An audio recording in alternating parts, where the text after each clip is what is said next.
CC.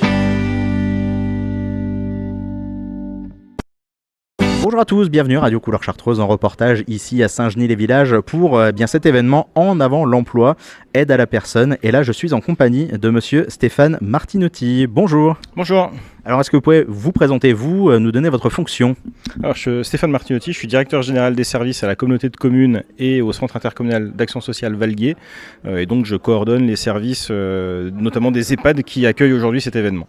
Alors justement, aujourd'hui, parlez-nous de cet événement où il y a plusieurs acteurs. Comment il est né ce rendez-vous ? Racontez-nous un petit peu.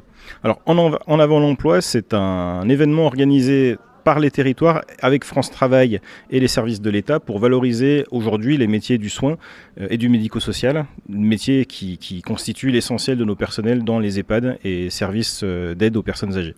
Alors parlez-nous de l'objectif de ce rendez-vous aujourd'hui ici à Saint-Genis-les-Villages, parce que c'est le premier rendez-vous, il y aura un deuxième rendez-vous du côté de Novalaise, je crois. Exactement, la semaine prochaine à Novalaise, à l'EHPAD de Novalaise. Il y a deux objectifs principaux. Le premier, c'est de mettre en valeur les métiers de nos professionnels, parce qu'aujourd'hui, ils sont réduits souvent au métier du soin, alors que dans des EHPAD, il y a des cuisiniers, il y a des animatrices, il y a des agents de service. Donc il y a tout un tas de compétences nécessaires pour bien faire tourner ces établissements. Et puis l'autre objectif, c'est de mettre en valeur l'existence de ces services sur nos territoires, puisque sur Valguier, c'est 2 EHPAD, un peu plus de 80 places, des services à domicile pour les personnes âgées, donc un certain nombre d'espaces où on peut donner du souffle aux aidants, aux familles qui ont des personnes en perte d'autonomie chez eux et qui peuvent trouver au sein de nos services et auprès de nos professionnels de vraies ressources et de vrais temps de répit. Alors justement, parlez-nous de ce rendez-vous, c'est le premier que vous organisez là, cette année ? C'est le premier cette année, c'est pas le premier dans le cadre d'En avant l'emploi, puisqu'il y a d'autres forums qui existent plutôt sur l'emploi des jeunes, l'insertion des jeunes et toute discipline.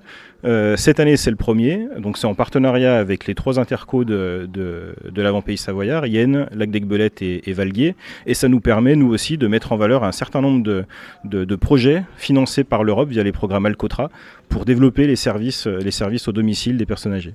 Alors justement, pour faire ce rendez-vous aujourd'hui En avant l'emploi, vous avez de nombreux partenaires qui ont répondu présent ? On a de nombreux partenaires sur différents pans. On a les ADMR qui sont présentes. On a aussi des centres de formation. Il y a le lycée Guier-Val-d'Énan qui est aussi présent et qui présente un certain nombre de formations utiles pour combler les postes chez nous. Vous avez des services publics également. Il y a la France Service qui présente un peu tout ce qui est fait dans ses locaux. Donc oui, c'est un vrai réseau de partenaires engagés pour l'emploi au service des aînés et au service de l'emploi tout court. Alors pour ceux qui nous écoutent ou qui nous regardent au choix, parce que c'est à la radio et ou en vidéo, qu'est-ce que vous pourriez dire à ceux qui hésitent comme ça à venir travailler justement dans ce domaine du médico-social ? De venir nous rencontrer et de nous demander à visiter les établissements parce que ce ne sont pas que des établissements où on vieillit et où on attend la fin, c'est des vrais établissements de vie. Il y a des vrais programmes d'animation, il y a une vraie volonté de nos professionnels de favoriser le bien-être des résidents et des résidentes. Donc c'est de venir nous rencontrer et de voir ce qu'est la réalité de ces métiers-là. Et puis il peut y avoir des personnes qui n'ont pas forcément de formation, il y a des formations qui sont possibles après. Tout est possible sur des métiers d'accompagnement des professionnels diplômés.